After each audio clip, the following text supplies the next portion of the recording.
নমস্কার সবাইকে। আজ আমি বানিয়েছি ফ্রাইড রাইস আর চিকেন কষা, ঝাল ঝাল লাল লাল চিকেন কষা। আজ আমার শরীরটা ভালো নেই, খুব ঠান্ডা লেগেছে, নাকটা জ্বালা করছে, তাই একটু ঝাল ঝাল খাবার খাওয়ার মনে হলো, তাই একটু ঝাল ঝাল করে চিকেন কষা করলাম। চিকেন কষা করার জন্য আমি প্রথমে অনেকগুলো পেঁয়াজ কেটে নিয়েছিলাম, তারপরে কড়াই তেল দিয়ে পেঁয়াজগুলো ভালো করে ভেজে নিয়েছি।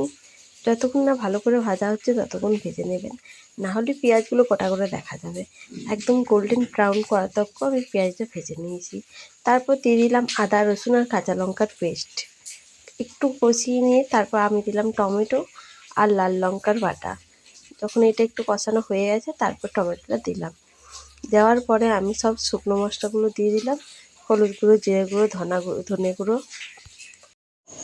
আজকে চিকেনটা একটু ঝাল খাওয়ার মন হয়েছে, তার জন্য একটু গোলমরিচ গুঁড়োও দিয়ে দিলাম।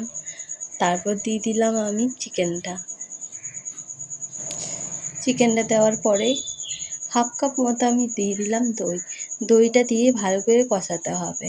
আমি কিন্তু এই চিকেনে একদম জল ব্যবহার করব না, কম আঁচ করে একদম লো ফ্লেমে রেখে চিকেনটা কষিয়ে যাব। দই দেওয়ার কারণে চিকেন থেকে অটোমেটিকলি অনেকখানি জল ছাড়ছিল। দেখে মনে হচ্ছে আমি অনেক জল ব্যবহার করেছি, কিন্তু একটুও জল ব্যবহার করিনি।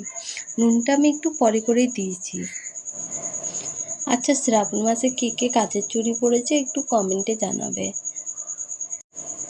চিকেনটা অনেকটা সিদ্ধ হয়ে এসেছে, তাই আমি একটু চিকেন মশলা আর গরম মশলা দিয়ে আরেকবার ঢাকা দিয়ে রেখে দিয়েছিলাম। দেখো চিকেন থেকে কত তেল ছেড়েছে। আরেকদিকে আমি হাঁড়িতে জল বসিয়ে রেখেছিলাম, জলটা পুরোপুরি ফুটে উঠেছে তখন আমি চালটা দিয়ে দিলাম। এটা বাসমতি চাল। কে কে আমার মতো চিকেন কষা আর ফ্রাইড রাইস খেতে পছন্দ করে কমেন্টে নিশ্চয়ই জানাবে। আমার ছেলে আবার ফ্রাইড রাইস আর চিলি চিকেন পছন্দ করে, ও না চিকেন কষা অতটা পছন্দ করে না। কিন্তু চিলি চিকেনটা অত বেশি ঝাল ভালো লাগে না, চিকেন কষা ঝাল ঝাল, আর ফ্রাইড রাইস আমার ভালো লাগে। ফ্রাইড রাইসটা আমি একদম নর্মালি রেখেছি, যা যা সবজি বাড়িতে ছিল সেসবই ভেজে দিয়েছিলাম, গাজর, ক্যাপসিকাম, বিনস, আর দিয়েছিলাম ডিম। আমার ডিম দেওয়া ফ্রাইড রাইস খুব ভালো লাগে। চিলি চিকেনের সঙ্গে রুটিই ভালো লাগে ফ্রাইড রাইসের থেকে। পেঁয়াজ রসুনটা আমি ভেজে নিয়ে তার উপরে এই ডিমটা দিয়ে দিয়েছিলাম। ডিমটা বেশ ভাজা ভাজা করে নিয়ে